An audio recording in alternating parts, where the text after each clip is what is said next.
Olha só que interessante, um padre que veio lá da Holanda pode se tornar o próximo santo aqui no Brasil?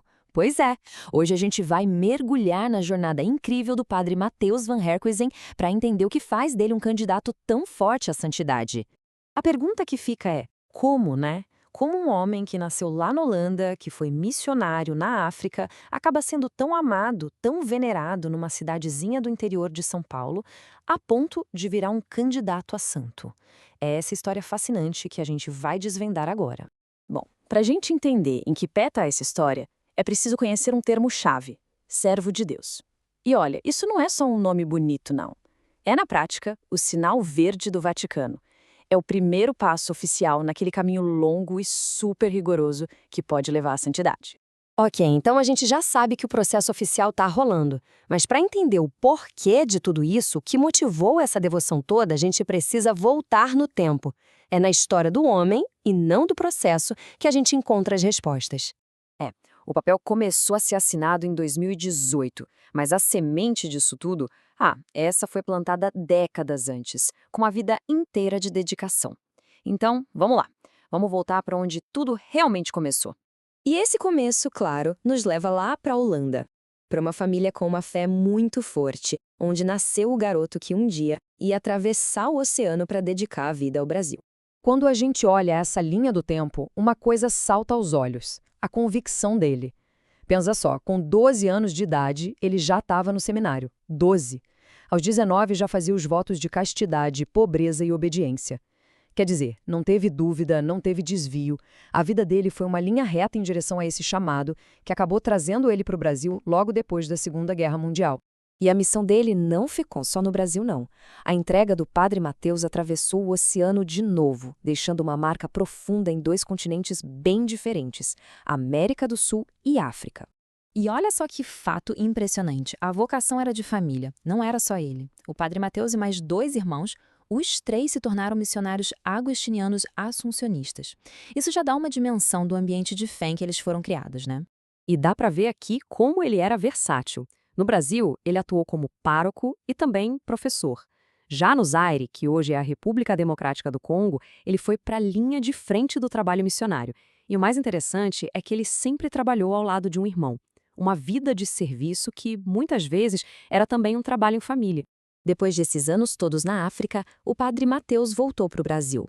E foi aí que ele chegou no lugar que se tornaria seu lar definitivo: a cidade de Espírito Santo do Pinhal, em São Paulo. E foi lá que a história dele virou lenda. Tá, mas afinal, o que ele tinha de tão especial? O que fez ele marcar tanto as pessoas? Acho que essa frase resume bem o sentimento da cidade. Os relatos de quem conheceu o Padre Matheus pintam sempre o mesmo retrato. Um homem bom, dedicado e, acima de tudo, com um olhar especial para os mais pobres e humildes. E então, de um jeito completamente inesperado, a jornada dele terminou. Justamente num domingo de Ramos, no dia 15 de abril de 1973, depois de celebrar a missa, ele sofreu um infarto fulminante e faleceu. Para a comunidade foi um choque imenso, um fim repentino para uma vida de serviço que parecia não ter fim. E a reação da cidade à morte dele? Bom, ela diz tudo. O funeral do Padre Matheus provocou o maior cortejo fúnebre que a cidade já viu.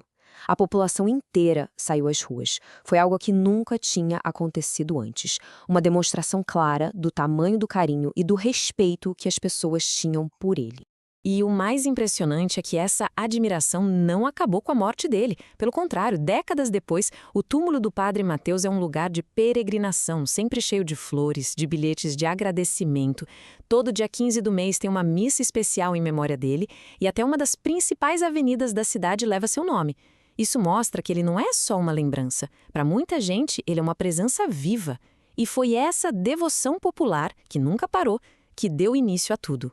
E com essa fama de santidade tão forte e tão presente, a diocese resolveu dar o próximo passo. Agora, a gente vai ver como essa veneração do povo começou a se transformar num processo oficial dentro da Igreja Católica.